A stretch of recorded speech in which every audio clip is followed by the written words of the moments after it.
ప్రభు అయినటువంటి యేసుక్రీస్తు నామంలో మీ అందరికీ నా శుభాభివందనాలు. ఈరోజు మనము క్రీస్తు సిలువపై పలికినటువంటి 7 మాటల్లో మొదటి మాటను మనము ధ్యానించుకుందాం.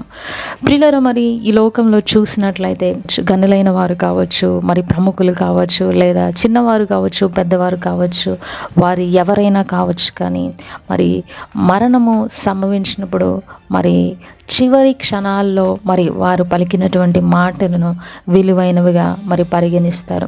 అదేవిధంగా మరి మనుష్యులకే మరి మనుష్యులు మాట్లాడినవే అంత విలువైనగా తీసుకున్నప్పుడు మరి యేసుక్రీస్తు నీ కోసం నా కోసము మన యొక్క పాపాల నిమిత్తము సిలువలో మరి తన యొక్క ప్రాణాన్ని దారపోశారు. దేవాది దేవుడు ఈ లోకానికి వచ్చి మన పాపాల నిమిత్తము నశించిపోతున్న మనల్ని మన కోసము తన రక్తాన్ని చిందించినటువంటి దేవుడు మరి చివరిగా పలికినటువంటి మాటల్ని ఈ యొక్క లోకమంతా ధ్యానిస్తూ ఉంటుంది. మరి సిలువలో అంత శక్తి ఉన్నది ప్రియులారా. మరి 1 కొరింథీయులకు 1వ అధ్యాయము 18వ వచనంలో చూసినట్లయితే, సిలువను గూర్చిన వార్త నశించుచున్న వారికి వెరితనము గాని రక్షించబడుతున్న మనకు దేవుని శక్తి.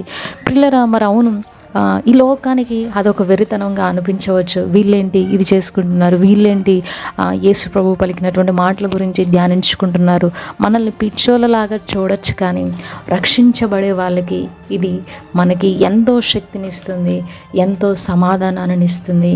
మరి ఎంతోమందిని పాపాల నుంచి మరి శాపాల నుంచి మరి రక్షణలోకి నడిపించినటువంటి మరి శక్తి కలిగినటువంటి మాటలను మనము ధ్యానించుకున్నాము. యేసు సిలువపై పలికినటువంటి మొదటి మాటను మనము చూసినట్లయితే లూకా సువార్త 23వ అధ్యాయము 24వ వచనంలో చూసినట్లయితే, తండ్రి వీరేమి చేయుచున్నారో వీరెరుగురు గనుక వీరిని క్షమించు. ప్రియులారా, మరి దేవుడు చేసినటువంటి అద్భుతాలు మరి ప్రతి ఒక్కరూ చూశారు. మరి దేవుడు చేసినటువంటి అద్భుతాలను వారి జీవితంలో పొందుకున్నారు. మరి యేసు ప్రభువు చేసినటువంటి అద్భుతాలను కూడా చూసి కూడా జనులు కూడా ఎంతోమంది తిరస్కరించారు, ఎంతోమంది అవమానించారు. అసలు ఈయన దేవుని కుమారుడేనా అని ప్రశ్నించేవారు కూడా చాలామంది ఉన్నారు. ప్రియులారా, మరి యేసుని సిలువ వేసే టైంలో మరి సైనికులు కానీ ప్రజలు కానీ ఎంతో అపహసించి దూషించే మాటలు మాట్లాడి మరి దేవుణ్ణి అవమానపరిచినటువంటి వారు ఉన్నారు. యేసు ప్రభుని కొరడాల దెబ్బలతో రక్తము కారునంతగా మరణము నొందునంతగా ఎంతో శిక్షించారు, అవమానపరిచారు, దూషణ మాటలు పలికారు, అపహసించారు. యేసు ప్రభు మనల్ని రక్షించడానికి వచ్చారు. ఈ లోకాన్ని ఎంతగా ప్రేమించారో మరి దేవుడు తన ప్రియకుమారుణ్ణి ఈ లోకంలోనికి పంపటం వలన మరి మనము తెలుసుకుంటాము అని మరి యేసుక్రీస్తుని ఈ లోకానికి పంపించారు. ప్రియులారా, మరి అంత తిరుగుబాటు చేసిన కానీ మరి ఈ వాక్యంలో ఉంది, వీరేం చేయుచున్నారో అసలు వీరికి తెలియదు గనుక వీరిని క్షమించుము అని యేసు ప్రభు మరి తండ్రికి విజ్ఞాపన చేయుచున్నారు. ఈ మాటను మనము విజ్ఞాపన వార్తగా, క్షమాపణ వార్తగా మనము చూస్తాము.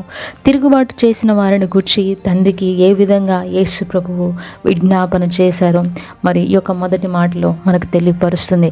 అంతగా వేధించినను, అంతగా శ్రమ పెట్టినను మరి యేసు ప్రభువు మరి ప్రేమ కలిగి, మరి దయ కలిగి, దీనత్వము కలిగి వారిని ఏ విధంగా క్షమించారు అని. ప్రియులారా, మరి ఒకవేళ మరి నీ జీవితంలో మరి ఎవరైనా ఏదైనా మాట అంటే, బంధువులు కానీ స్నేహితులు కానీ ఏదైనా కరమైన మాట కానీ ఒకవేళ ఏదైనా మరి వారు తెలియగా మాట్లాడినా కానీ ఎంతోమంది వాము వాళ్ళు నన్ను ఈ మాట అన్నారు, వాళ్ళు అసలు మనుషులు కాదు అని అలా అనేవాళ్ళు కూడా చాలామంది ఉన్నారు. లేదా ఒక మాట అంటే మరి వీళ్ళు కోపంతో రగిలిపోయి మరి తిరిగి అనేవాళ్ళు కూడా చాలామంది ఉన్నారు.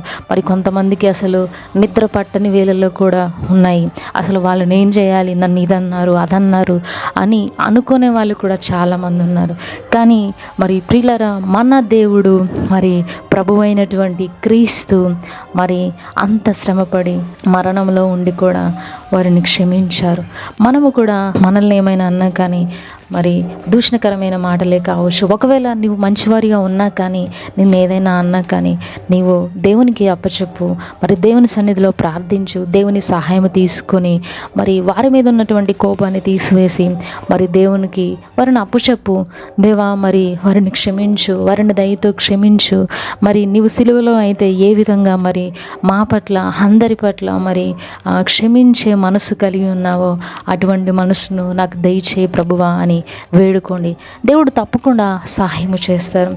మరి ఈ యొక్క మాట ద్వారా మనము నేర్చుకోవాల్సింది ఏంటంటే, మన జీవితంలో మనము కూడా క్రీస్తు వలె మరి ఇతరులు శ్రమ పట్టినను, ఇతరులు దూషించను, ఇతరులు హాని చేయాలని తలపెట్టినను మనము కూడా మరి మన తండ్రి అయినటువంటి దేవుడికి ప్రతి ఒక్కటి మరి దేవుడికి అప్పచెప్పి మరి ప్రార్థనలో మరి దేవునికి మనము విజ్ఞాపనలు చేసేవారిగా ఉండాలి.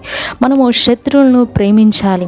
యేసు ప్రభు ఏ విధంగా వారిని ప్రేమించి, యేసు ప్రభు ఏ విధంగా వారిని క్షమించారో మనము కూడా సర్వమానవాళికి మరి క్రీస్తు చూపించినటువంటి ప్రేమను మరి మన జీవితాల్లో మన చుట్టూ ఉన్న వారి పట్ల క్రీస్తు ప్రేమను చూపించే వారిగా మనము ఉండాలి. ఈ యొక్క మొదటి వాట మీ స్నేహితులకి మరి అనేకులకు ఇది షేర్ చేయండి. మీ అభిప్రాయాలను కామెంట్ రూపంలో తెలియపరచండి.